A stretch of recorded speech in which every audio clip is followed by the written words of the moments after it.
അങ്ങോട്ട് നിർത്തിയാൽ മതി. അവിടെയാ.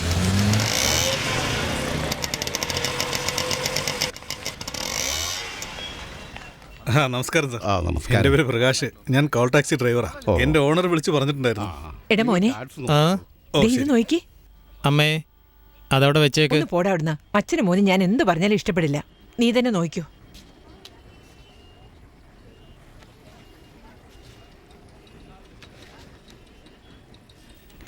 ചേട്ടാ ഇതെങ്ങനെയുണ്ടെന്ന് നോക്ക്. വാലന്റൈൻസ് ഡേക്കാണ് കൊടുക്കുന്നത്. വെക്കടി. നിന്നോട് തന്നെ ചോദിച്ചല്ലോ. ഇത് നോക്കിയേ. നല്ലതേ അല്ല. നന്നായിട്ടുണ്ടല്ലോ മോളെ. ഇനി വന്നേ. ഇതെങ്ങനെയുണ്ട്? നന്നായിട്ടുണ്ടോ? കൊള്ളാച്ചാ.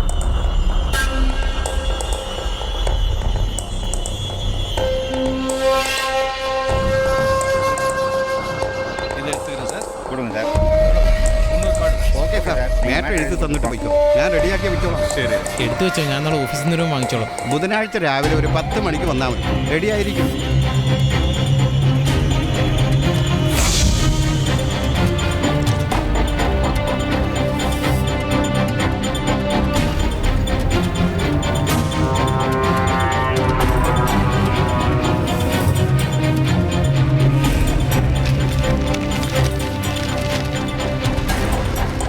വിഷം തേച്ചിട്ടുണ്ട്, സൂക്ഷിക്കണം. ഇതാണ് തോട്ടപ്പള്ളി ബ്രിഡ്ജ്.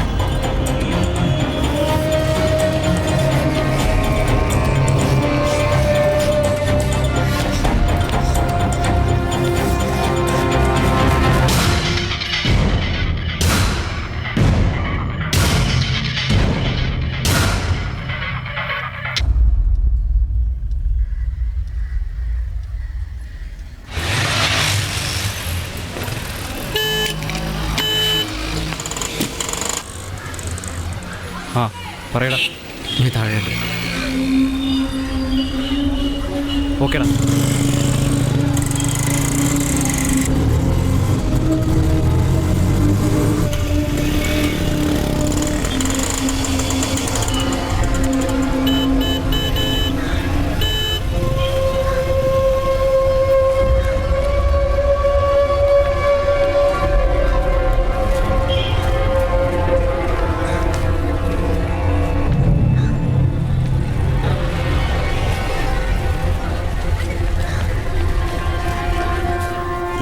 ഇതമ്മ.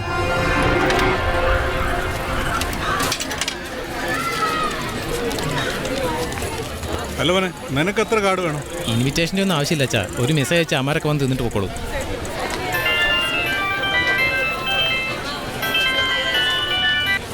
ഹലോ, നിങ്ങളിപ്പോൾ കാർഡ് മേടിച്ചോണ്ട് പോയില്ലേ? ആ കടയിൽ നിന്ന് വിളിക്കുക. നിങ്ങളോടൊരു കാര്യം പറയാൻ മറന്നുപോയി. ഞങ്ങളുടെ കസ്റ്റമറിനൊക്കെ ഒരു ഗിഫ്റ്റ് ഉണ്ട്. ഒന്നിങ്ങോട്ട് വന്നിട്ട് പോകണം സാർ. ശരി, ഞാൻ പോരാ. അച്ഛാ അച്ഛാ, അവർ ഗിഫ്റ്റ് തരാമെന്ന് പറഞ്ഞു. ഞാൻ പോയി വാങ്ങിച്ചോണ്ട് വരാം. പൊയ്ക്കോ.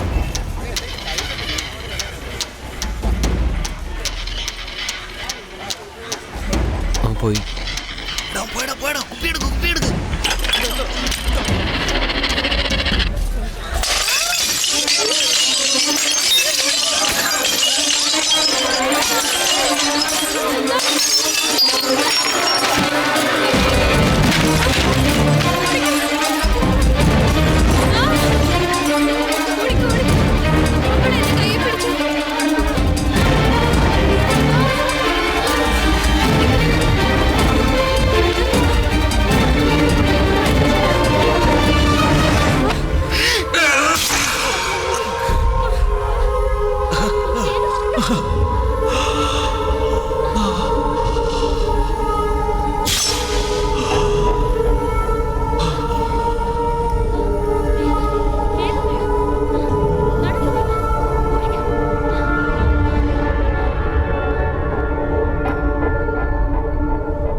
അച്ഛാ അച്ഛാ അച്ഛാ.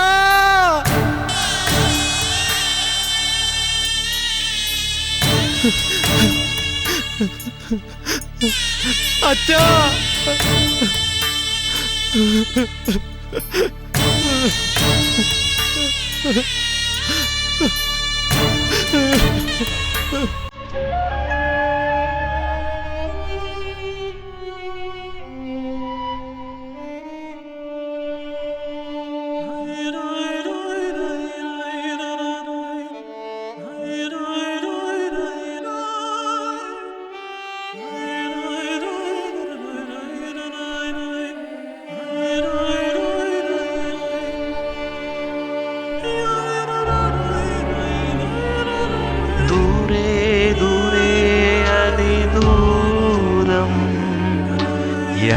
യാത്രയേ നിമിഷം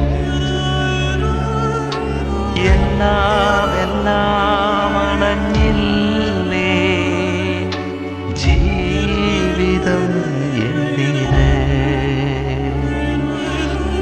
മനസ്സിലെ ദുഃഖങ്ങൾ ആരറിയും തനിച്ചാക്കി എന്നെ പോവുകയോ ഉയരങ്ങളിലേക്കുയർന്നിടുവാൻ മതി വരുവോളം നിൻ വാക്ക് ദൂരെ ദൂരെ അതിദൂരം യാത്രയേ നിമിഷം എല്ലാം അണഞ്ഞില്ലേ ജീവിതം എന്തിന്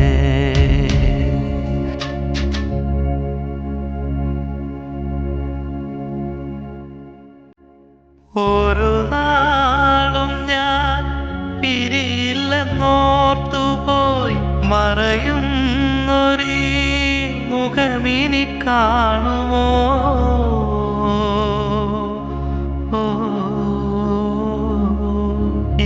എന്നാശകൾ നിറവേറാനേങ്ങിയ മനസ്സേ എൻ്റെ കടമകൾ വീട്ടുമോ കരയരുതെന്നോതിടും മൃദുലമാം തലോടലിൽ സങ്കടം തന്നു നീ പോയില്ലേ ഉറങ്ങുന്ന നേരത്തച്ഛൻ ഉണർത്തിടും കണ്ണുകൾ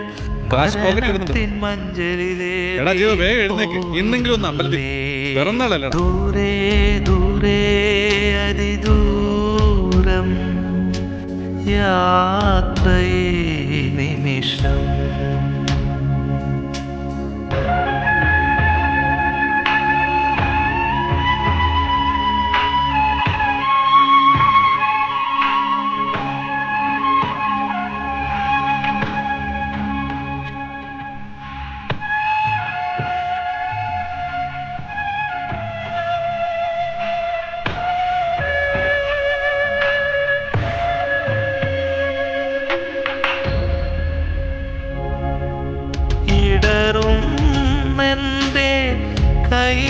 കൈവിരലീക്ഷണം എനിക്കായി അച്ഛൻ ജീവിച്ചതോർത്തുപോ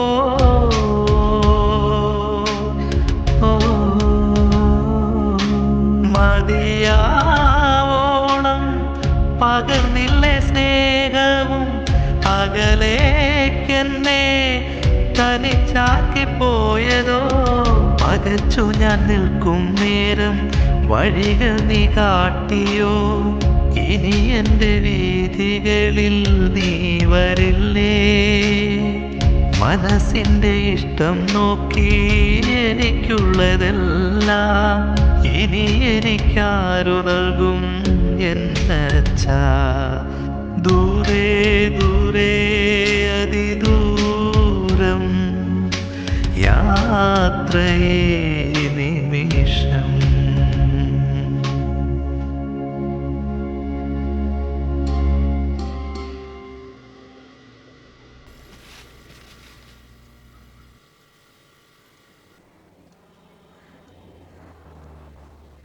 അച്ഛൻ മരിക്കുന്നതിന് മുമ്പ് ഒരു ആക്സിഡന്റ് നടന്നില്ലായിരുന്നു? അതും ആരോ കൊല്ലാൻ ശ്രമിച്ചാന്നാ തോന്നുന്നേ. അതെങ്ങനെ അറിയാം? അച്ഛൻ മൂർച്ചയിൽ ഒരാളുടെ അടയാളം പറഞ്ഞു കൊടുത്തു. അച്ഛൻ മരിച്ച സ്ഥലത്ത് അതേപോലെ തന്നെ ഒരുത്തൻ അച്ഛനെ തിരിഞ്ഞു നോക്കിക്കൊണ്ട് ഓടി. അച്ഛനും അവനെ നോക്കിയടാ. ചേട്ടാ എനിക്കിതെന്തോ ആ വരൂ സാർ, ഇരിക്കു സാർ.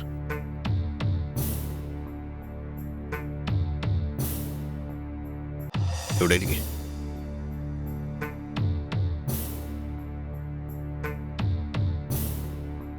ചായ എടുക്കുമ്പോളെ.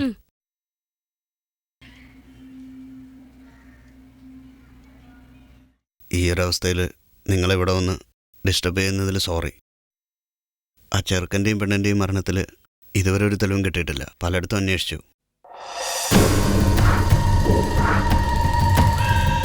നിങ്ങളുടെ അച്ഛൻ്റെ മരണത്തിന് മുൻപായി സംശയാസ്പദമായി ആരെങ്കിലും എവിടെയെങ്കിലും നിങ്ങൾ കണ്ടിട്ടുണ്ടോ? Have you seen any person? നിങ്ങൾ ആർക്കെങ്കിലും നിങ്ങളുടെ നമ്പർ കൊടുത്തിട്ടുണ്ടോ? പക്ഷേ നിങ്ങളുടെ നമ്പർ അവരുടെ അടുത്തുണ്ട്. നല്ലോണം ആലോചിച്ച് നോക്കൂ. നിങ്ങൾ തരുന്ന ചെറിയ തെളിവ് പോലും ഈ കേസിനൊരു വഴിത്തിരിവായിരിക്കും.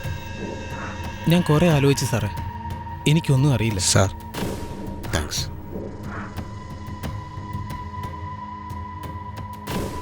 സാറേ, ചെറിയൊരു റിക്വസ്റ്റ് ഉണ്ട്. ഞങ്ങളെല്ലാം സാധാരണ ഫാമിലിയാ. ഇതുപോലെ പോലീസ് എപ്പോഴും വന്നിട്ട് പോയാൽ മതി സാറേ. സാക്ഷി പറയാൻ വന്നിട്ട് എൻ്റെ അച്ഛനും മരിച്ചു. പ്ലീസ് സാറേ, ഈ കേസിൻ്റെ കാര്യത്തിൽ ഞങ്ങളെ ശല്യം ചെയ്യും. നിങ്ങൾ എന്തായി പറയുന്നത്? നിങ്ങളുടെ അച്ഛൻ അവർ സാറേ, കൊന്നതല്ലേ? കഴിഞ്ഞതെല്ലാം കഴിഞ്ഞു. എൻ്റെ അച്ഛൻ ഇനി തിരിച്ചു വരില്ല. എനിക്കും എന്തെങ്കിലും സംഭവിക്കുമെന്ന് എല്ലാവർക്കും പേടിയാ. അടുത്ത മാസം എൻ്റെ അനിയത്തിയുടെ കല്യാണം.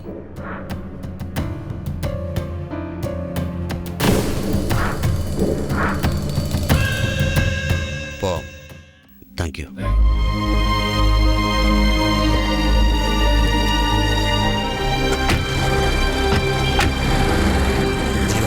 നീ ഒരുത്തനെ കണ്ടെന്ന് പറഞ്ഞില്ലായിരുന്നു? നീ എന്താ പോലീസിനോട് പറയാഞ്ഞത്? പോലീസിനോട് പറഞ്ഞിട്ട് അവനെ കോടതി വിടാൻ എനിക്ക് ഉദ്ദേശമില്ല. ഒരു പെണ്ണിനെയും ചെറുക്കനെയും കഷ്ടങ്ങളാക്കി കുപ്പയിലെറിഞ്ഞു.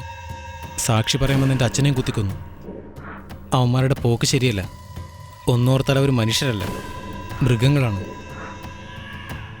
ഡാ, ഞാൻ പറയുന്ന കേൾക്ക്. ആവശ്യമില്ല നിർത്തിയാടല്ലേ. എൻ്റെ അച്ഛനെ കൊന്നുകൊണ്ട് പറയലടാ. ഒരു തെറ്റീന്ന് രക്ഷപ്പെട്ട അടുത്ത തെറ്റീന് അധികം സമയം വേണ്ട. ഇതുപോലെ അവന്മാർ ഇനി പല പെണ്ണുങ്ങളെയും കൊല്ലുമെന്നുള്ളത് ഉറപ്പാണ്. എന്നെപ്പോലെ പലരുടെ അച്ഛന്മാരും മരിക്കും. അതിന് നീ എന്ത് ചെയ്യാൻ പോവാ?